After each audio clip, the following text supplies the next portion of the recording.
First of all, good morning, everyone, and welcome to this Greater Birmingham Chambers of Commerce quarterly business report and our breakfast briefing, looking at the results of our business survey from Q1, telling us what you, the members of the business community, have been telling us about how you're feeling about life. And obviously this forms part of our ongoing work and allows us to sort of track a very real sense of what's happening in our local economy, and then also sort of overlaying that with what we're seeing nationally, and hopefully starting to see trends and patterns emerge and give us a bit of a sense of what is coming down the line. I know we do have a loyal regular audience for the QBR, but for those of you who haven't attended before, the format today is that I'll shortly hand over to my colleague, our head of policy, Raj Kandola from the Chamber, who's going to run us through the results, explain what it all means from us. And then we've got two guest speakers here today. I say guest, the first one throughout the pandemic has been a regular attendee of the QBR, providing some incredibly valuable insights. That's Dr.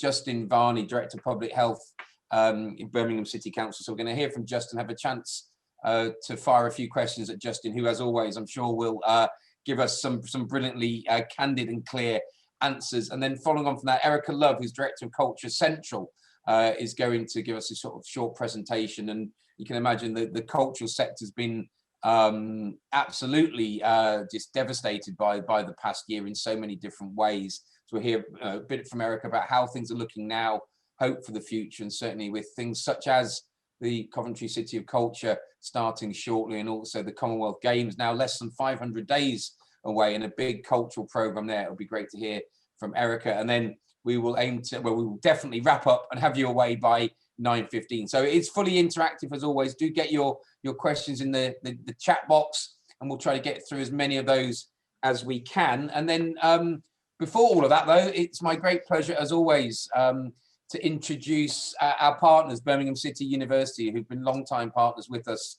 on the QBR. We couldn't do it without them. And the sort of the role they play in the city as a key civic institution is just so incredibly important. And delighted to ask Joe Birch, who's a Director of Innovation, Enterprise, Employability and Business Engagement. I think that's all, Joe, isn't it? I'm not sure there's anything else that you're a boss for, but wanted to ask Joe just to set the scene and say a few words on behalf of BCU.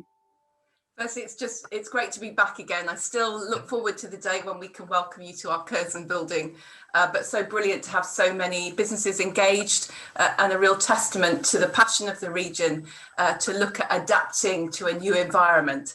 We're just thinking about, for BCU, what adapting to a new environment might look like, and it brought me to 3 C's. Firstly, a critical review of data and insight, and I think the QBR will really help with that. The second is collaboration, and the third is celebration. So on the critical review of data and insight, I think we've been really trying to work out what the issues are so that we can really hone in on them, work with partners to make a difference. You'd expect me in BCU to be really looking at youth employment, and it's something that I'm deeply concerned about. And I think as a partnership, the Chamber, the higher education institutions and business can play an enormous role on making sure we don't have a lost generation of youth because they're a real potential to drive the economy forward. I'm also really interested on the impact of COVID on creative industries, and I think Erica will show us some of the challenges. But for us, we're really aware that the West Midlands creative sector could lose 51,000 jobs. That's a lot of jobs. And as one of the most prolific trainers of creative industries graduates outside of London, it's really important to us that this sector is thriving. It's played such a massive role before COVID in driving growth in our regional economy. And we've also been doing a lot of work in looking at the potential of automation. We do a lot of work in manufacturing, working through the Institute of Technology, trying to understand how we can help manufacturers move forward in this new world. In terms of collaboration, I think you've often heard me talk about it if you've seen previous Chamber presentations, but I really believe it's the critical success factor to how this region's going to buoy against COVID. We're working with GWP at the moment, looking at long-term unemployed graduates. We're looking at how we can use Kickstart to support higher level skills with West Midlands Police. We're using a scheme called Graduate Retune to look at all the graduates in our West Midlands regional economy, see how we can get them back to work using funding and support packages. And we're working with businesses like yourselves through our award-winning high-level skills match programme to see how we can help you do a skills assessment to target individuals in a specific way to grow your business and adapt to post-COVID world. We're working with the creative industries. We've had some amazing success stories of working with small business, pivoting through our Steamhouse project to see how we can use our resources to help you grow. And we've also been working with the IoT, looking at how we can support businesses, partnering with businesses like Fanuc, with Bosch, with Continental Europe, to see how we can grow insight and support businesses in transforming through this difficult time. But I don't want to just focus on the negative. I believe that the West Midlands region has shown itself to be a highly resilient, highly adaptive economy. And I think it's important to celebrate where we've come from. I think the vaccine rollout is a fantastic example of what we can achieve when we work together, surpassing 25.8 million doses as of Tuesday. And it's fantastic to welcome Justin again, who I know has been an amazing ambassador for our region in trying to manage the pandemic. It's great to see the lobbying work that the West Midlands Combined Authority, the Chamber and our LEPs have done in trying to secure second headquarters for Birmingham. And it's great to hear the announcement about the Department for Transport relocating part of its services in London, and also good to hear about the BBC shifting some of its journalism services to our region. The Commonwealth Games is something to look forward to and a great opportunity for us all to collaborate. But just before I hand back to Paul, it wouldn't be fair unless I paid huge tribute to the Chamber team and particularly to Paul's contribution in supporting those critical insight and data reviews, that collaboration, the lobbying hard for businesses in our region, and really to note the amazing work in supporting collaboration for us all. And Paul, I just wanted to say on behalf of BCU, and I know many members who'll be on the call this morning, we are absolutely delighted for your future opportunity. Very sad to see you go, but I think it's a real testament that you've left the Chamber in such brilliant hands, and we'd like to say thank you. That's very kind of you, Jo. Thank you. Well, that was a great way to kick off. I was tallying it up. This is actually my 24th consecutive QBR, so that's not a bad innings there. But must pay tribute, obviously, as you said, to the Chamber team. I know that Henrietta Brearley is well known to many. He's going to continue to drive it forward as my success, and particular tribute to Raj as well, who again regular attendees will know does a brilliant job. No pressure for what comes up, Raj, and was recently promoted into that role as head of policy here. So it is a team effort. But no, thank you very much, Jo, for the opening gambit there. And Raj, I think it's a great way to segue into you and tell us what businesses have been reporting back from Q1. Thanks, Paul. Good morning, everyone. Usual setup really. Just before I go into the results themselves, I thought I'd share some background into the quarterly business report for those of you not familiar with it. So the quarterly business report is set by the British Chambers of Commerce. It's been around since 1989. We've had the digital data set for 24 years, and our survey covers 6 geographical areas, as you can see: Birmingham, Burton Chase, Lichfield, Tamworth, Solihull and Sutton. Now, the survey took place between the 15th of February and the 8th of March. And this quarter, we received just over 380 responses. And essentially what we do is we go out to businesses and ask them a set of questions around domestic demand, export demand, recruitment intentions, but also any concerns they might be facing. And we use a balance score approach. So essentially, we take the percentage of firms that have reported an increase in an area and times that by 1. We take the percentage of firms that have reported constancy in an area and times that by 0.5. And we take the percentage of firms that have reported a decrease in an output and times that by 0. And that gives us an overall figure. If that figure is over 50, that's indicative of growth. If it's under 50, then we're in negative territory. Okay, so starting with domestic sales then. So domestic sales refers to UK business that's taken place over the previous 3 months. And as you can see, looking at the graph on the left-hand side, QBR index combined there, so the 2 sectors combined, upturn of 5 points to a figure of 47. So still shy of positive territory, and as you can see, still some way off the levels of output we saw prior to the pandemic. A bit of a different story in the individual sectors. The manufacturing balance score fell by 4 points compared to Q4 to a figure of 44. That's because we saw a decrease in the number of manufacturers. Sorry, we saw a drop in the output of a number of manufacturers, whereas the service sector balance went up by 7 points to a figure of 48. That's because we saw a greater percentage of service firms reporting an increase in their domestic sales this quarter. And then moving on to export sales. So export sales refers to international business that's taken place over the previous 3 months. And as you can see, looking at the graph on the left-hand side, a minor upturn there of 2 points. So coming in at 49 for the QBR index combined, again, just shy of positive territory. But as you can see, looking at the graph, not that far off the levels we saw prior to the pandemic. Again, different story in the individual sectors. The manufacturing balance went up by 7 points to a figure of 53 compared to Q4. That's because we saw a greater number of manufacturers reporting an increase in their export sales this quarter, whereas by contrast, the service sector balance fell ever so slightly by 1 point to 47. That's because we saw a greater number of service firms reporting constancy in their export sales this quarter. Moving on to workforce and recruitment trends. So we saw a balance score of 51 for the workforce, which is an increase of 7 points. And it's the first time that it's been in positive territory since the start of the pandemic. And that's mainly due to the fact that we saw a fall in the percentage of firms that reported reduced headcount in Q1. And that was obviously based on the last 3 months. Looking ahead to the next 3 months, 36% of firms expect to add to their headcount, which is the highest number on file since the end of 2019. And of those businesses that attempted to hire and face recruitment difficulties, 25% struggle to hire candidates with the right technical background, which is actually a 6% increase compared to the last quarter. Now moving on to cash flow and price pressures. So the red line you can see on the graph, that's the QBR index combined for price pressures. And that's the one indicator you want to be as low as possible, because put simply, the higher that figure is, the greater the number of firms are under pressure to raise their prices. And as you can see, that balance score went up by 8 points to a figure of 66, which is the highest on file since the end of 2019. The cash flow balance score also went up by 6 points to a figure of 41, but as you can see, it's still anchored in negative territory, and just reiterates the very severe issues that firms are facing right now when it comes to cash flow.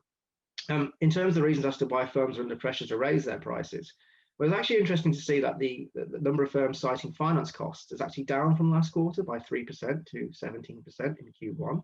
But it was really interesting to see that we saw 30% citing the cost of raw materials, which is the highest on file since Q4 2017, which perhaps points to some of the additional costs that firms are facing in trying to import goods from the European Union right now.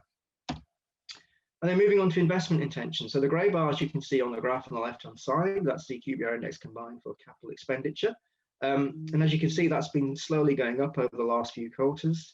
In this quarter, the score went up by 3 points to 41, but still obviously way short of positive territory. And looking at the red line, that's the QBR index combined for training.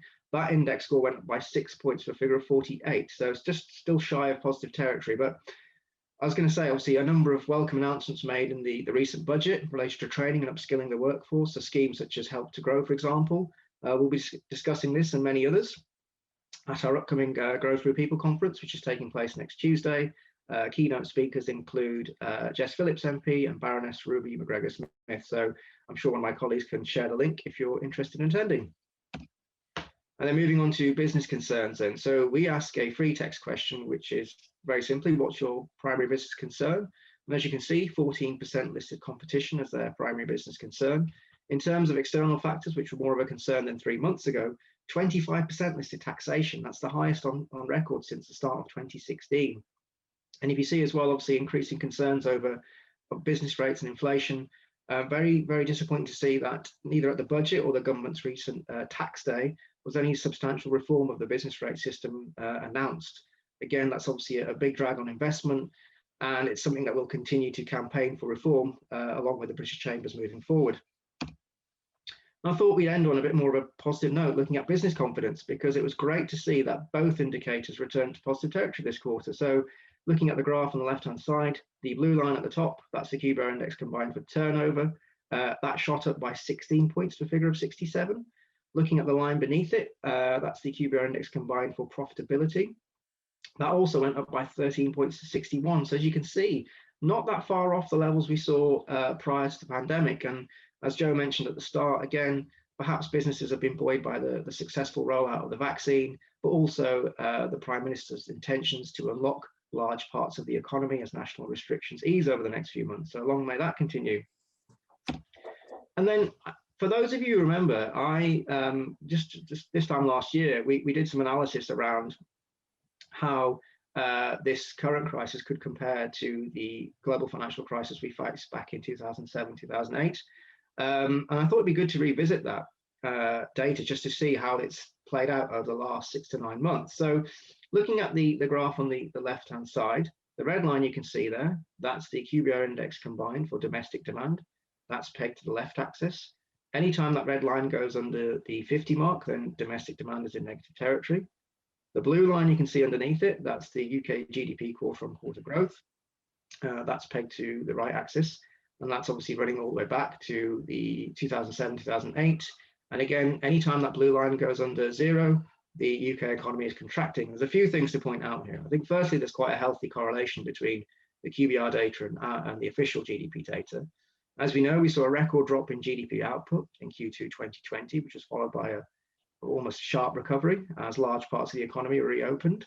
Again, look, no surprise to see a sharp fall in output in Q4 when the national restrictions were reintroduced. And what's really interesting for me is, as was the case in 2008, the domestic demand balance has stayed in negative territory for 4 consecutive quarters. But as you can see, the relative pace of recovery in this crisis has been more apparent. Again, that's probably more reflective of the short, sharp economic shock we faced as a result of the pandemic. But perhaps that does point to some optimism on the horizon that domestic demand will be back in positive territory moving forward. We should wait and see. And then obviously, just to finish up, we, as ever, as part of our Keep Business Moving campaign, we are keen to ensure that we are making businesses aware of all the various mechanisms which are open to help them get through this crisis. So if you go to our COVID-19 hub, you'll see our support grid on there, which again, just very simply lays out all the government support mechanisms for businesses, what they are, how you can access them and when they're available from. So I won't run through that whole list, but as you can see, lots of information on there on the various grant programs, employment support schemes. And I should also point out as well that the businesses have until the 31st of March to apply for the local restriction support grant scheme. So if you haven't done so and you need to, please do. Again, if there's anything on there that you need more information on, please don't hesitate to get in touch with either myself or one of my colleagues from the policy team. And I'll leave it at that. Thank you very much. Thank you, Raj. Yeah, there's as always, there's generally a ton of support available from the Chamber, so please do reach out if you have follow-up questions. And I'm sure we'll also be able to pop a link to the full QBR report in the chat, so you can download that at your leisure. But it sort of feels apt, doesn't it? No, we're in springtime now. The sun's kind of trying to shine today. There's some nice, bright, colourful flowers out, and there's that whiff of optimism in the air. I've got my roadmap printed out and laminated here, and I'm kind of staring at what I'm allowed to do and when, and booking ahead. But nice segue into Dr. Justin Varney to get a sort of an update, I guess, from the public health point of view, and sort of where we are right now, and so many questions still, aren't there, around what's coming in the next period. We're seeing what's happening in Europe and third waves. We're at the same time, there is the roadmap. Everyone's planning to get out to the shops or whatever from the 12th of April and looking further ahead. Big question marks around overseas travel still. So much uncertainty, but hopefully sort of trending in the right direction. But great to hear from you, Justin, and get your thoughts. And as always, there'll be a ton of questions which we'll roll into afterwards. Sure, thanks, Paul. Yeah, I suppose let me start by saying I'm cautiously optimistic, but stress the cautiously. And the Prime Minister has been clear through all of this that we should not fixate on the dates, we should fixate on the data, and that those dates may have to move if the 4 tests are not met and we don't see continued increase in uptake of vaccination, we don't see compliance with testing, we see a new variant appearing of concern. So there are, I think everyone gets very fixated on the dates and goes, yes, it's definitely going to happen on the 12th of April. Well, it may not. If things go pear-shaped and actually people don't follow the rules and we don't see good uptake of testing, particularly in workplaces, then I think government will have to revisit those dates and what can and can't happen. And that really reinforces, I think, the point that it is for all of us to take responsibility for what's happening and to play our part in maintaining the downwards trend. In the good news side of things, we are seeing a downwards trend, and I'm on a split screen, which is why you get fabulous side beard at points. But the current case rate is down to 72 cases per 100,000 in all ages. However, that's only a reduction of 7% compared to the previous week. And if I go back 2 or 3 weeks ago, we were dropping by 30% a week. So that has slowed down quite dramatically. What is good news is we're seeing the case rate in the over 60s continue to drop, and that's now down to 31 cases per 100,000, whereas the case rate in the under 60s is not falling. Now, we have to bear in mind some of this is because we are testing more in schools at the moment, and we have seen case rates rise in children. However, they do not really overtake the case rates in workplaces, and we continue to see clusters of cases in workplaces where people are coming into work, and we continue to see areas where safety can be improved. Vaccination uptake is going well, and we are starting to close the gaps with the priority 9 groups. And the important thing is, as we vaccinate those people, we will see the number of hospitalizations, the number of deaths come down, which is great news. However, it's important to remind people that it's not just hospitalization and death that we're seeing with COVID. We are also seeing this emerging long COVID syndrome becoming more and more common. And there doesn't seem to be a particular correlation between whether someone ended up in hospital or not and whether they developed long COVID. And we are certainly seeing younger people, certainly working age adults, with the long COVID syndrome who didn't end up on oxygen in hospital. So there are potentially quite serious consequences for people, even if COVID itself doesn't give them particularly difficult symptoms. Doesn't mean they're immune to the long COVID syndrome, which does have very long and can be quite debilitating impacts. And that's why we all have to continue to remain vigilant and aware of what's going on. I want to touch, though, really and focus on workplaces and what workplaces can do looking to the future, and particularly the offer from government to register for free tests and through the government system. I would really ask every single business in Birmingham to register before the 31st of March. I understand there will be some announcements in the next day or two, which might make it a lot easier in the sense of not necessarily having to stand up a testing site. And there may well be increased access to home testing. And I am choosing my words carefully because the announcement I'm expecting any moment to come through, but that will be only accessible if you registered before the 31st of March. So please get on the government website and register. We need every single business to do it. And we need every single business to play their part in ensuring that people are testing regularly. Because that is one of the most important ways we identify cases early and we stop spread. In Birmingham, I think we've done a great job with businesses so far. Early identification through testing, rapid collaboration between the businesses and public health has meant we haven't seen mega outbreaks. We haven't seen businesses that have been completely overrun by COVID because actually employers have been doing the responsible thing and supporting testing. We need more to do it, and we need everyone to be testing much more frequently. I think you've seen in the news today the discussion about vaccine passports, and that will be a national policy decision. Personally, I think we will see them for international travel. not really because what the UK wants to do, but because every other country in the world seems to be going down the route that you need a vaccine to be able to enter and be able to show you've had the 2 doses. And that's not particularly different from some countries already have that, for example, for yellow fever or typhoid. The big difference is these vaccines are free on the NHS, whereas those travel vaccines normally you have to pay for yourself. So I don't think it's that different for international travel. I think where government are considering it quite seriously is whether it should become mandatory for health and social care staff in the same way that currently hepatitis B vaccination is. So again, there is precedent for those specific professions having to have specific vaccines.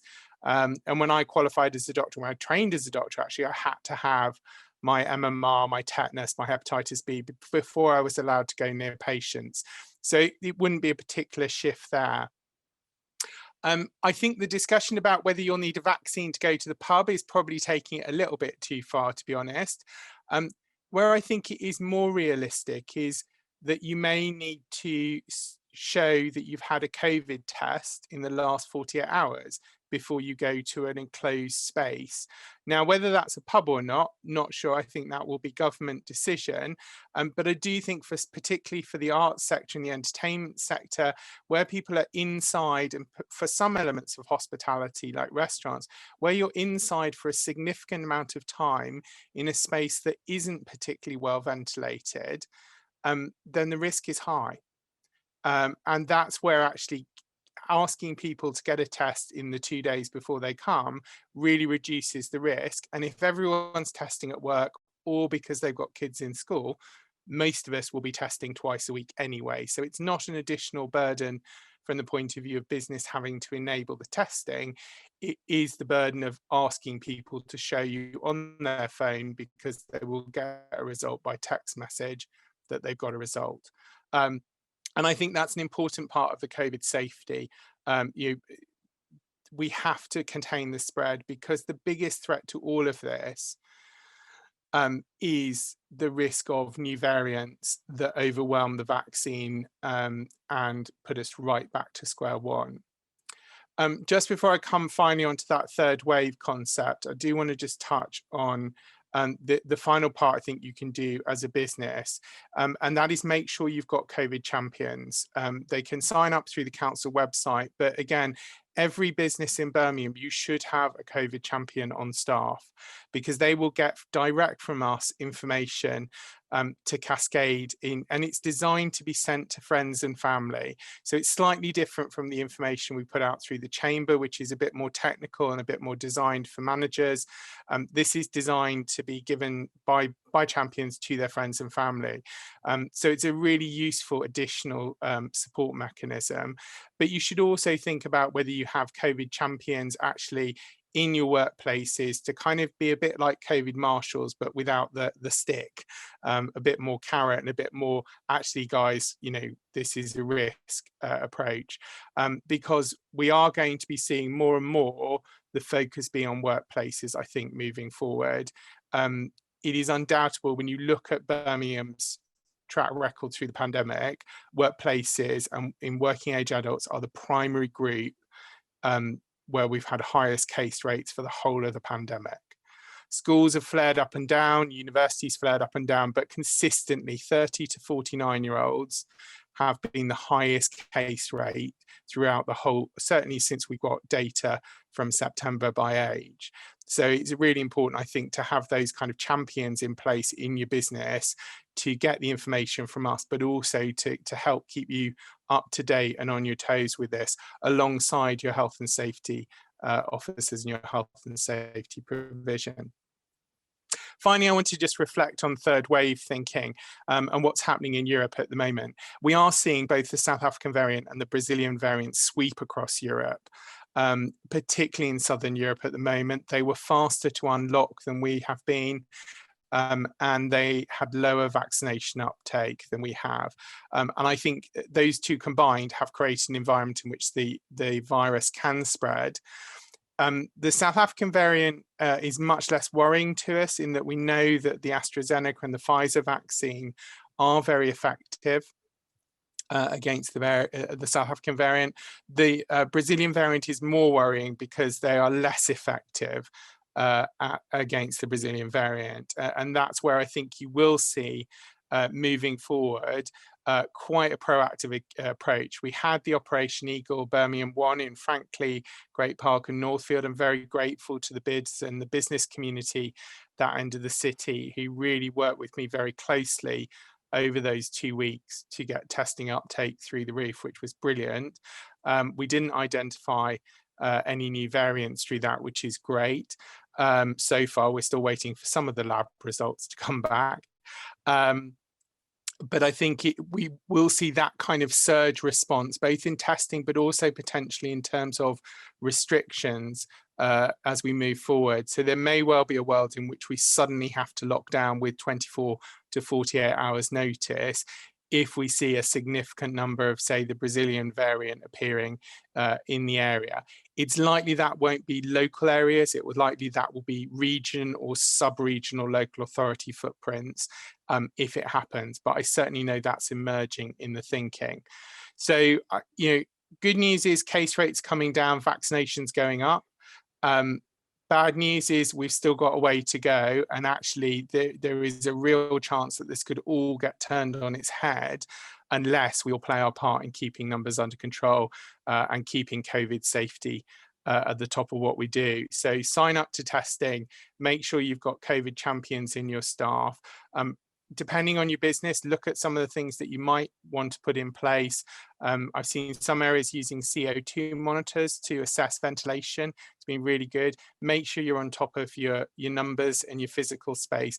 Don't try and push it at this point. This is not the time to push the boundaries because there is a very real risk that this could all turn on its head quite quickly. So cautiously optimistic, but still some way to go. Thank you, Justin. No, as always, that's really really insightful, and there's loads of key messages in there. I think that sense of it being a team effort, everyone's got to take responsibility, sort of personal responsibility, and from a business point of view, need to do that. Please do sign up for the COVID Champion program. The links are in the chat, and same with testing, and definitely do get registered for those for the free testing kits. We've done it here at the Chamber, and if anyone's watching who hasn't gone and had a lateral flow test, then it is so straightforward, and before, if you've not done it, and I know there's all odd sort of barriers in your brain, or you sort of wonder what it might be like, it's so simple and straightforward. And we've had sort of some key workers here in the office have gone down to it was the ICC, as well as now down at the Hippodrome.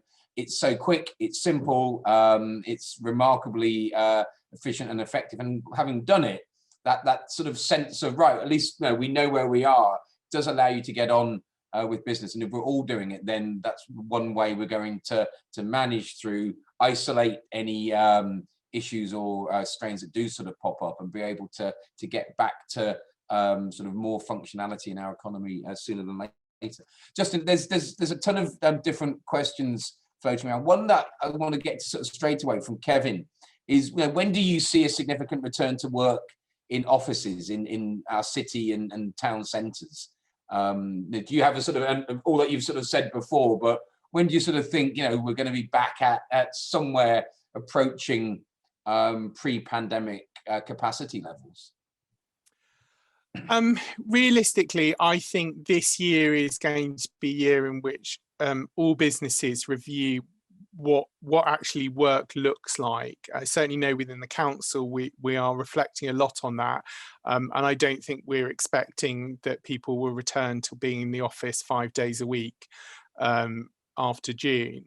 And I think most businesses would be wise to take a very cautious approach over the summer, and particularly into the beginning of September as the schools go back and we start the autumn term. Both schools and universities going back will create potential uplift depending on where we are with vaccines and new variants. So I would, from my view, slow and steady and phase it, and also talk to your staff. I mean, we've been talking to staff in the council who work in offices. The vast majority are saying we want to work from home probably two days a week, might push it to 3, don't want to work from home all 5 days. There are a very small number of people who have really loved being at home the whole time. And actually that means we then look at our estate differently. We look at the way that we manage our desk spaces, etc., differently. So I would certainly be using this time between now and June to be having those conversations with staff about, you know, what do we want our model of agile working to be? And then what does that mean to how we manage our workplace? For those businesses where you have got staff that have got to be face-to-face, particularly retail, which will be opening up much faster, really talk to your staff about confidence and safety. You know, that's where having your testing plan really clearly set out for staff, and that expectation that all staff test regularly, give staff that confidence that it's safe to come to work. And they're not going to be exposed. And that's going to be really, really key once shielding finishes at the end of March. And I'm pretty confident that shielding will halt at the end of March, because everyone who's been shielded has been given the opportunity multiple times to get the first dose of the vaccine, which really reduces their risk of dying. But they will be anxious coming back into the workplace. So for those of you that are reopening from April, really focus on getting your risk management in place, focus on getting your testing set up for staff, and really think about your customer facing side as well. Because I am concerned that that non-essential retail opening up will create increased case rates, and that may slow down all of the rest of the roadmap. Yeah, no, I mean, that's just good business practice, isn't it? Talk to people, communicate, over communicate right now. And you know, we're going to then help us manage through and build not just good practice, but also confidence, which is so key. And I mean, just, you know, less so about the third wave, but I suppose looking slightly further ahead, you know, we're going to have to learn and adapt, aren't we, to live with this. It's not going away. There isn't a point where the klaxon sounds and oh great, COVID's done. I imagine there'll be, you know, so over the coming years we'll be learning and adapting, won't we, and sort of moderating what we're able to do or how we go about it. I mean, I imagine you know, sort of sales of hand sanitizer are going to remain pretty high for some time. Same with masks, etc. Is that your sense as well? There's the short term. There's a slightly longer term over the coming months. But when you think far more into the distance, we're going to have to adapt, aren't we? Because it's not going away. Yeah, I mean, I think my hope is we'll get to a world in which this is like flu. Yeah. The risk is until the whole world is vaccinated, the whole world has to behave like no one's vaccinated. Because the risk is that as the vaccine basically tries to fight back, it will mutate more and more. And the spaces it can do that is in countries where there's low vaccination uptake. So I think we will be on track to be one of that first cohort of countries with full vaccination coverage, which is great. And it means we probably will be able to travel around the world later in the year. I think June, I wouldn't book a holiday abroad for the 22nd of June. I'd certainly be looking end of August, September to be more on the safe side. But I think we will be in this COVID world for the entirety of 21-22 financial year. And probably for several years afterwards, some of these things will need to remain. And thinking through how your business model is going to work, particularly around ventilation, hand washing, and spacing of people, I think is going to be quite key. Yeah, and that's answered Mike's question around the 21st of June. And is that too soon? I think there is that growing sense, certainly when you see what's happening on the continent. And I know that you picked up a question as well about the testing kits and the sort of staff sizes and when businesses are eligible. I'm with you, Justin. We're of the understanding that the cap on it, you have to be over 50 members of staff, has gone. So this is now eligible for all businesses. And if the comms is different on that, then yeah, likewise, let the chamber know, because we can pick up, because that isn't our understanding. There's a question as well here, just around sort of I guess reluctance of staff to travel or to work on public transport, which then has an impact when you're trying to hire staff, and in the example here, sort of manual labour staff. It's a delicate balance, I suppose, isn't it, with the messaging on on public transport and being careful. We know that National Express, great partners of us at the Chamber, and have taken great strides to making sure that all of their services are not just operating but very, very safe. And I've been and done it myself and felt very, very safe. But any sort of sense from you on that and how we get the messaging right so that maybe that's a sort of confidence question, really, isn't it? What's your views on public transport? Yeah, I mean, I think it is a confidence question, and that's where I think businesses being very visible and vocal about testing of staff is a really important part of that. If we all knew that every business in the city was ensuring their staff were testing twice a week, then actually you then got a pretty good confidence that everyone on the bus has tested in the last 2 to 3 days, and the risk therefore is very low that someone is going to be positive and be able to transmit. And that's why it's important everyone plays their part. If what we end up with is all the businesses in Longbridge and Northfield do this, but none of the businesses in Redknapp and Rubery do it, then it kind of defeats some of the point. In terms of that confidence in public spaces, the more we do this together and stand shoulder to shoulder, the more confidence people will have that when they're not in work and they're going from home to work, that everyone else is doing the same thing, and actually that their general risk is reduced significantly. I mean, obviously West Midlands Transport are doing all they can around posters, around information, around mask wearing. The Transport Police have also been back on the buses and the trams and the trains, reinforcing the messages around face coverings. But ultimately, it's the decisions we each make every day that make a difference. And I think the key one for business is being loud and proud about what you're doing to make your business safe for your customers and for your staff, and put that out there, put it on your website, make it clear and open, because I think that will really increase public confidence. Yeah. Test. If you're not testing, you're sat listening to this, then please, pick up one of the links and take some action on that today. There's just a couple of final questions for you, Justin. There's one from David Green here, who's just asked about the potential new UK health security agency, and any sort of quick views on that and how that might differ from the past, how we've thought about dealing with future pandemics. It's always been on maybe people's risk registers, but one of those quite low down and just it's a standard, and so you don't really pay much attention. That's obviously going to change going forward. But yeah, any views on that? I mean, UKSA, I think, as the Secretary of State called it yesterday at an event I was at with him, is going to be a new agency. It's going to be completely focused on pandemic response. Now, we haven't really had that before. We used to have a thing called the Health Protection Agency that did lots and lots of different things. And one of them was pandemic, but it wasn't its sole purpose in life, whereas UKSA, it seems to be. There are further announcements coming about what's going to happen to the rest of Public Health England, particularly their health improvement function.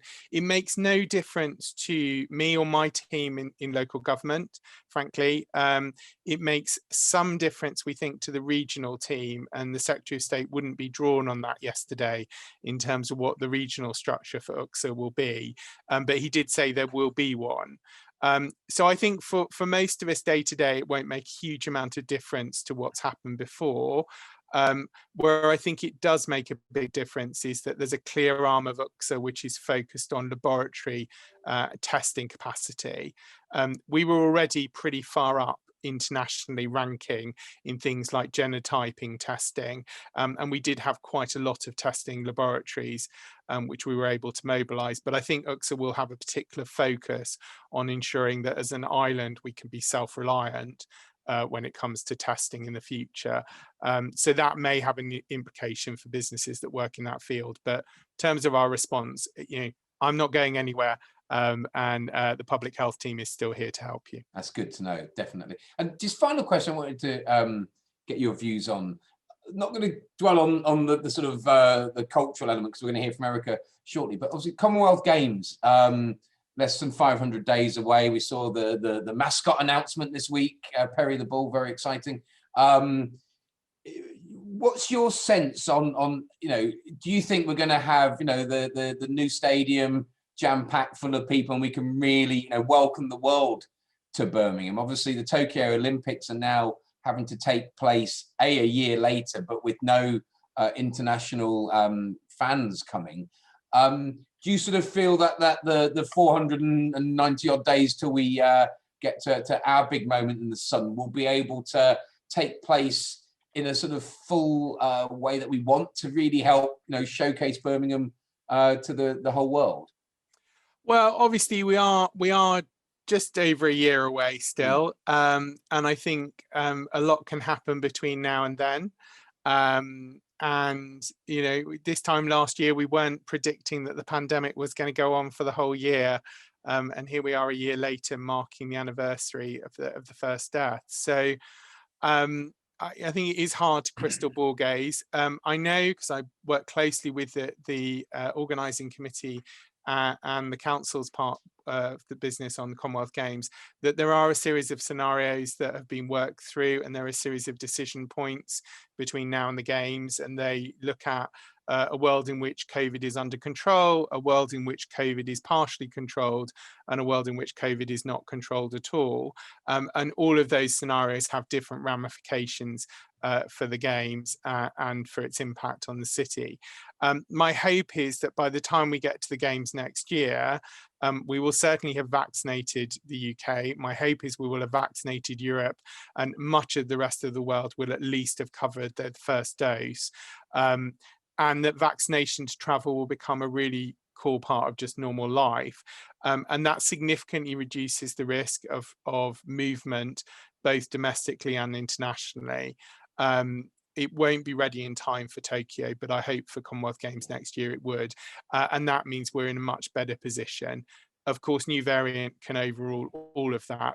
But if we can keep the vaccine going, we can keep testing going, we've got the best chance possible of having a fabulous Games next year.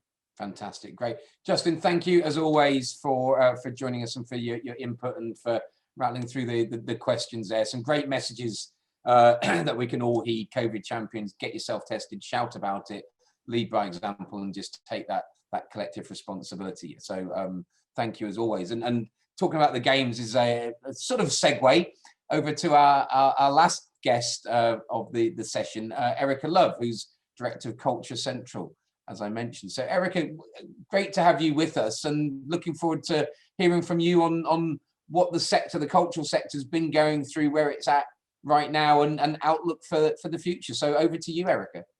Thank you, and thank you ever so much for having me. So just to give you a bit of context about who Culture Central are, so we are a membership organisation, but we're also the collective voice of the cultural sector in the West Midlands.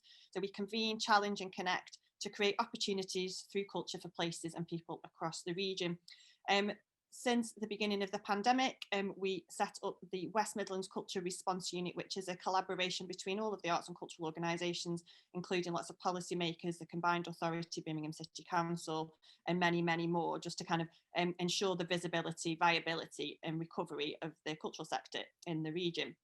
So I have got a slide and presentation, and hopefully it's going to give you a sense of the impact on the sector, what we think the opportunities might be, but also hopefully it will end on a positive note. So we're trying to be cautiously optimistic too as well. So give me a second, I will share my screen for this one.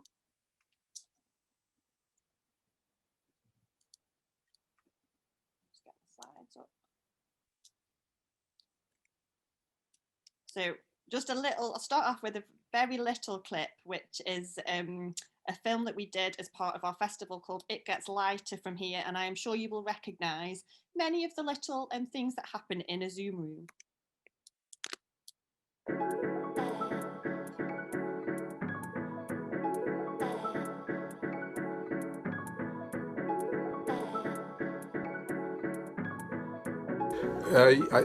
You need to unmute.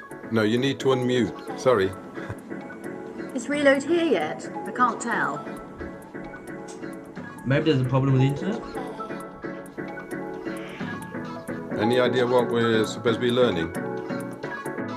I'm zoomed in and I'm connected. Woo! Part of the Midlands Collective. Woo! The heart of England, you guessed it. Yeah. I'm leading today's Zoom session. The lesson is just follow your heart, create, brush it off, follow the art and paint. If you act or dance, you can do it on Zoom in your breakout room with your colleagues and mates. It's digital. I'm not there in the physical, but my art taps into your spiritual. Cause I'm teaching hope and belief as we go through the tears. The tears are visible, but it feels lively over here. Sometimes I'm sick of my screen, trust me, this year's been a cyberful year, but it gets lighter from here.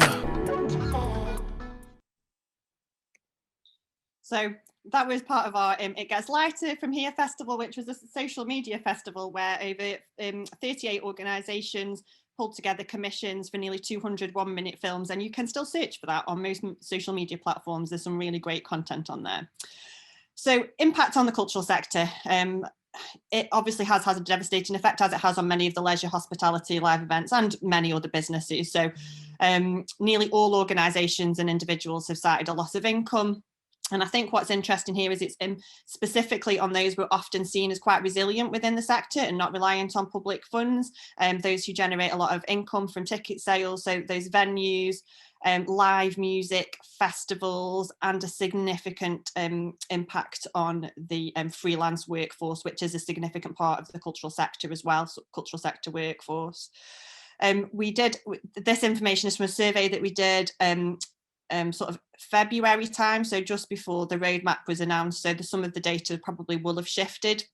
But what is clear is just from the 29 who did provide us their actual income loss, we saw £32.5 million of losses just in 29 organisations, and we have many more across the region. A lifeline really has been the job retention scheme, with 40% of the organisations furloughing more than 3/4 of their staff.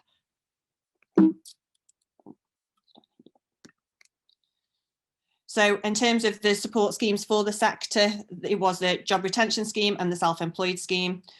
We're very lucky as a sector in many ways that we had emergency funding both through Arts Council and through Cultural Recovery Fund, which was a 1.57 billion fund from the government.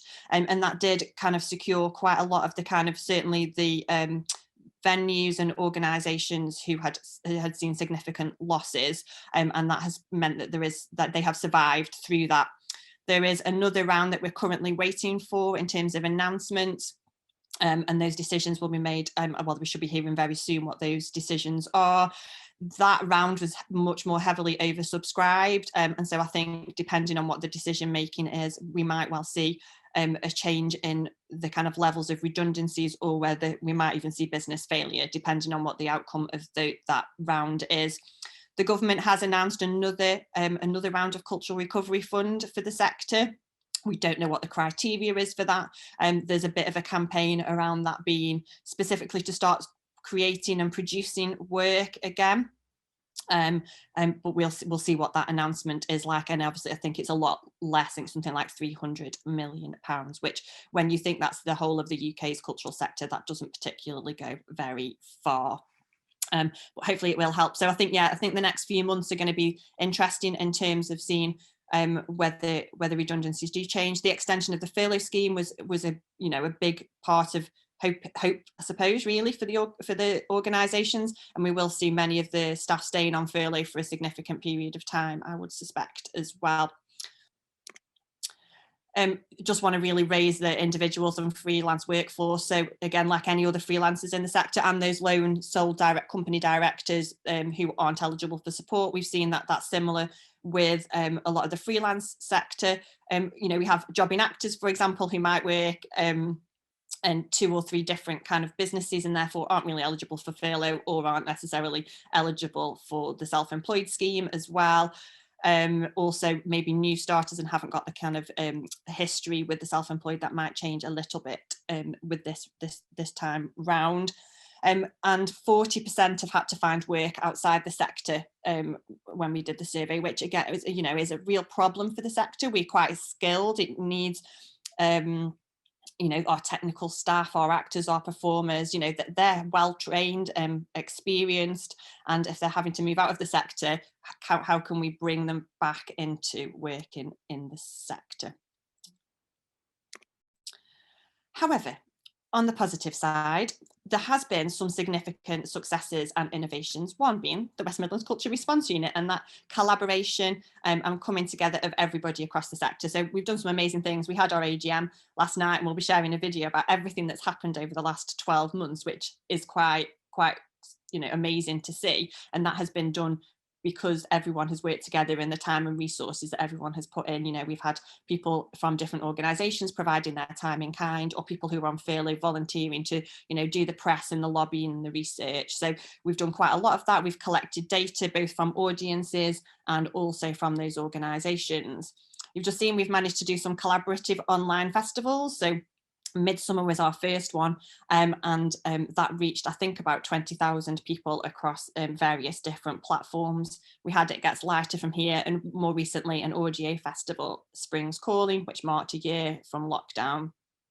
It's also worth noting that the organisations in our region have put on some amazing activity. So we put a press release out just a couple of weeks ago that there's been over 2,500 digital events with 1,500 artists, 140 world premieres and a global audience of 31 million, which, considering we're in the middle of a pandemic, is absolutely astronomical, really. And that just goes to show the power of the digital kind of element and how the sector has managed to pivot and still do the things that it holds dear and really wants to do, which is put on stuff for people. That's included dance classes, it's included performances. We saw the Hippodrome put on their Colour Purple, the RSC just this last few weeks put on their Dream performance, which was a real collaboration between gaming as well as theatre and performance. Dance Exchange have increased their kind of class numbers, and they can't see that going anywhere. We also managed to pull together the More Than a Moment, the pledge, which is action with and for the Black creative workforce. So the West Midlands arts sector promised to take radical, bold and immediate action to basically support Black artists and help them to thrive within the arts and cultural industries. And that's the start of a process that is led by a group of amazing people. So all that Culture Central have done there is support it. But, just that during the pandemic, we've also managed to bring that to bear, and we have over 80 organisations signed up to that pledge. In terms of what the feedback is and what's likely to be happening, so the majority of organisations aren't planning to really restart activity until at least June. I think there's quite a caution around whether that, the roadmap and social distancing. At least I think 50% are looking at August onwards. There are some who are definitely looking to open. I know the Rep obviously have announced that they'll be opening with some shows that were previously produced and planned in May, on May the 17th, when we're allowed. And I'm pretty sure CBSO and Town Hall Symphony Hall are desperate to open their doors as well and put on a series of concerts, usually with some kind of digital kind of contingency plan as well. I think what we'll see is outdoor work happening a lot more, and because that feels like a safer bet that it's still going to happen, and it's also probably potentially got some more economic viability. So one of the things that we're trying to look at is how we can support outdoor infrastructure for events within the city and within the region. And obviously there is going to be an increase in operating costs when they're able to reopen. So that's that one. Ongoing challenges, so financial viability of social distancing, as we've seen with venues, public confidence, getting people back through those doors, capacity and planning. A lot of the activity we can't just go straight on. You can't just open the doors. You've got rehearsals. You've got, if it's dancers and performers, to get fit and healthy again and kind of get show ready. Again, freelance workforce, and I think the question around testing and vaccine passport logistics is again quite interesting to see what that's going to look like.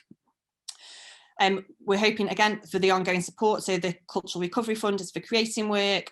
Insurance is one of the things that we're trying to kind of get through the messages of government. So cancellation insurance, certainly for some of the festivals that might be happening, and a public confidence in what's on campaign. I'm aware I'm kind of getting out of time here as well. You're about to stop me, weren't you, Paul? I could see. No, go carry on, Erica. So I think some of the opportunities are, we have seen that innovation, and those digital programs will continue. We're also seeing a massive appetite for activity. So chatting to the guys at Made, and they sold out in 5 days, which they said was unheard of in terms of, so we are seeing when tickets are going on sale, there is an appetite for this activity. We have now a galvanised collective of arts and cultural organisations for businesses and people to connect with. And it's very exciting that we do have Coventry City of Culture in the region. It is going ahead, obviously with all of the COVID restrictions in place, but they have, adjusted and changed their festival and their plans, and there will be some great stuff happening. And Birmingham 2022 is a 6-month cultural festival. So although the Games is 500 days away, the cultural festival is looking to start in March 2022 and run for 6 months. And that will look at increased investment, visibility and attraction of the region, whether that's digital, even if there can't be international visitors. I think what's also been really a real opportunity is that we also have a group of cultural compacts, which are city compacts, which look at new models of investment for the sector. And that might include things like the Community Renewal Fund. And so my questions really, I suppose, or provocations, is how can we streamline the sharing of cultural offer with you and your teams and business teams about the events and activities happening?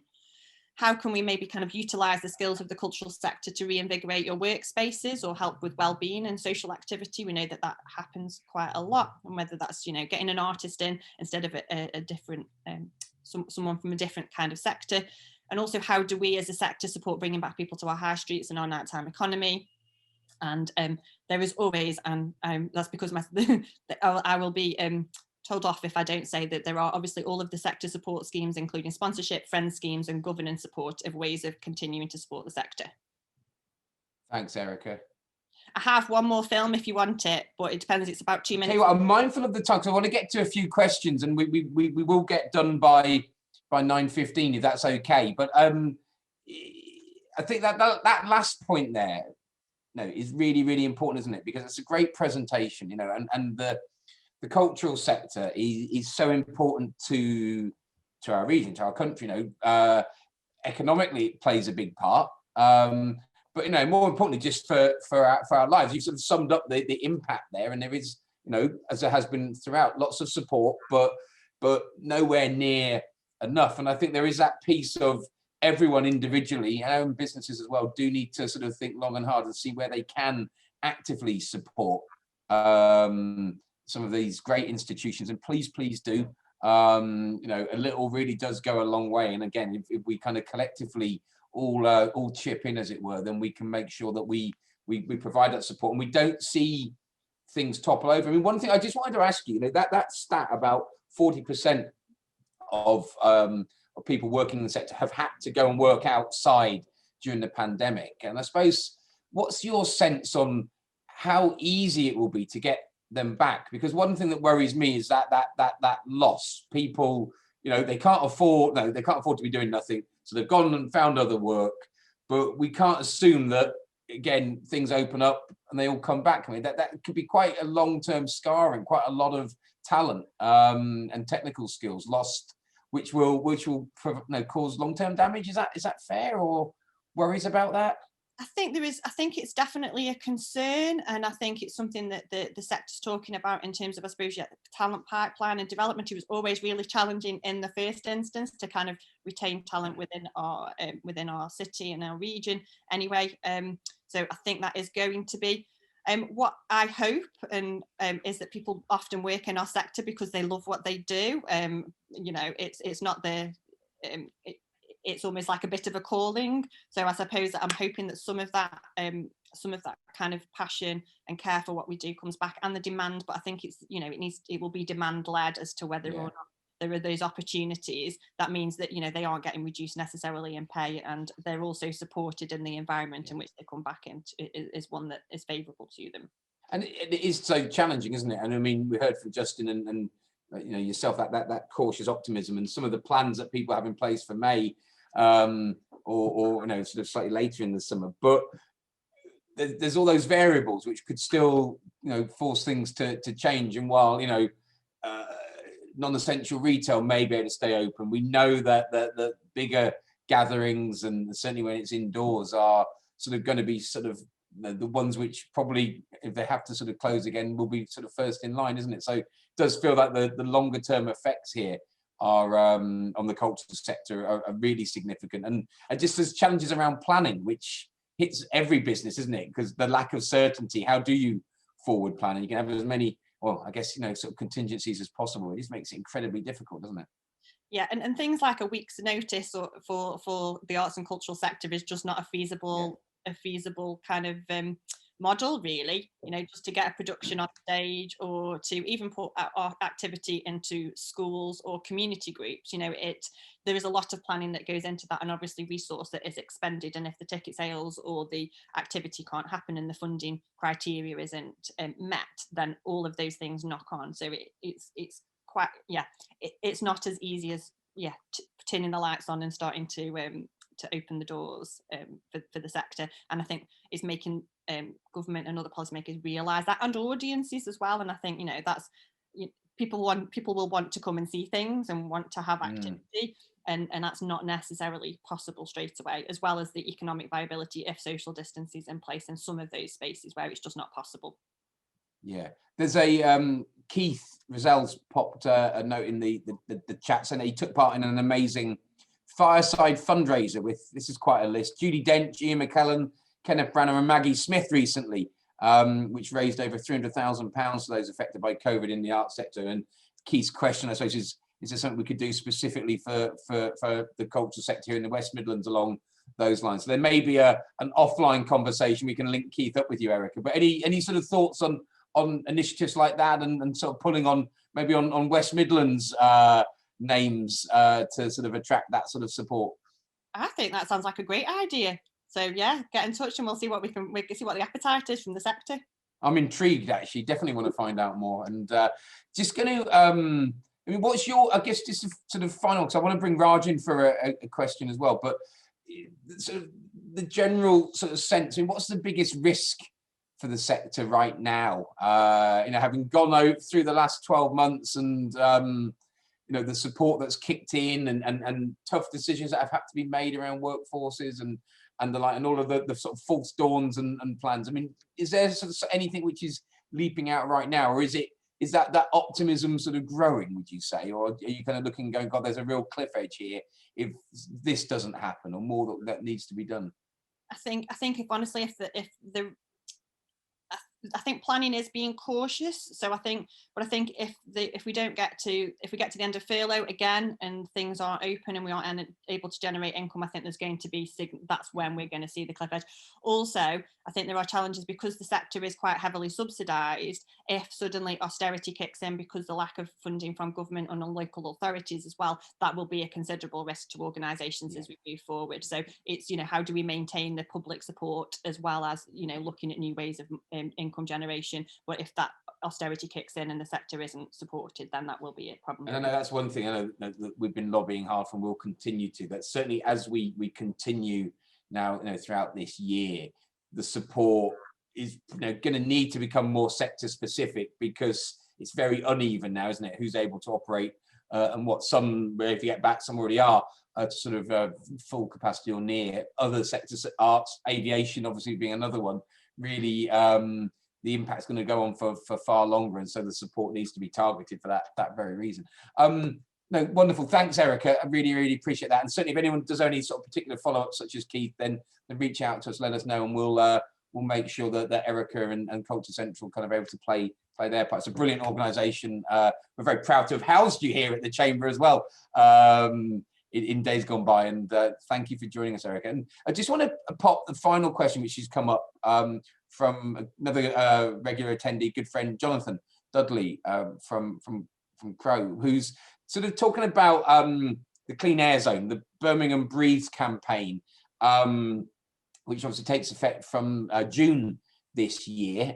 We've covered a lot of that on the Clean Air Zone. So your vehicle isn't compliant, there'll be a charge to come into the city. And just sort of how does that link in with the opening up of the city to people again? And as hopefully we follow the roadmap, Jonathan's just concerned about the fortunes of the city centre, and how do we encourage people to get back into offices, get back to the sort of restaurants and bars, which we need to help economy get going again, if at the same time there's this new measure, this new sort of charge being introduced. And I guess, Raj, you're our resident clean air zone expert here at the Chamber. What your sort of take on that? I mean, it's a broader question and we've only got a few minutes, but just how do we sort of marry up the clean air zone with coming out of a pandemic?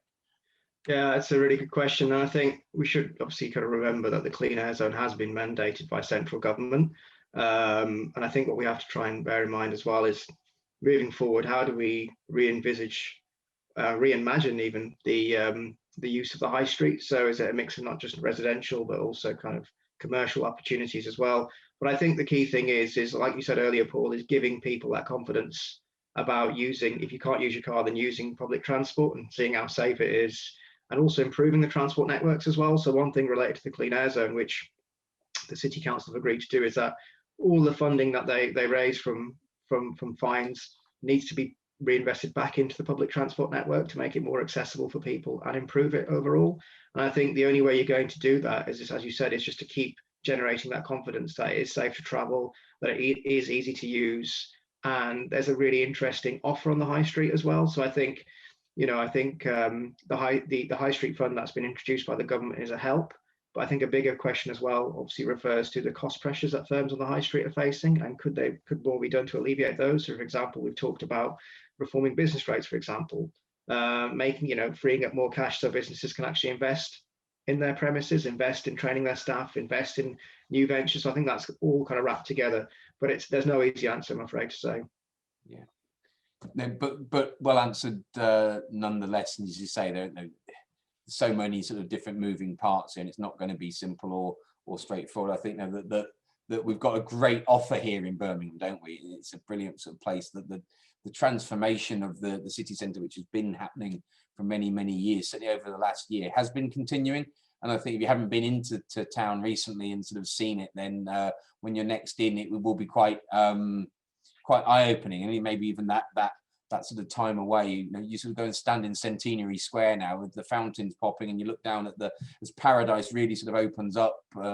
You can see down to the museum and the council house, and you turn around the new front on Symphony Hall. You've got obviously the HSBC HQ, the Exchange building, the old bank building, which University of Birmingham are bringing back to life, and trams whizzing backwards and forwards there. It's incredible. It's so different than it was even just a decade ago. And I think it underscores we've got a great offering here, and it's about making sure that we build on that. And with something like the Commonwealth Games coming in a year and a half, then there's our sort of opportunity. We've got to really max out on that now and make sure that we all sort of pull together in that collective spirit. And certainly I know the Chamber will be doing its part to ensure that all happens.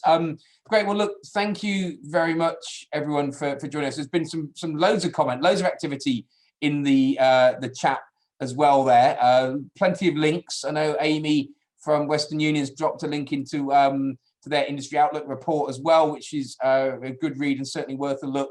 And you heard earlier about the links to the COVID champions and also for workplace testing. As I say, this is my last QBR, so sort of from my perspective, thank you all, and certainly all of you who are regular attendees. It's such an important piece of the Chamber's work. It gives us that real sense of what is happening here in the region, and all of this sort of session and being able to pick up the views as well to supplement the hard data is invaluable. So please keep contributing, please keep engaging. A massive thank you from myself and all of the Chamber team to Joe, to Julian Beer and Jude and the team at Birmingham City University for their ongoing support, which is absolutely critical, and what a wonderful institution that is. And certainly to the Chamber team, and there's plenty of people I could mention there, Henrietta, Emily, Vicky in our policy team, our press team, and particularly to Raj, who in recent years has really sort of helped to transform the QBR, make it such a essential viewing and reading here in the region and what's going on in the business community. So well done, Raj. Thank you everyone for joining us, and have a great rest of the day. Thanks, Paul.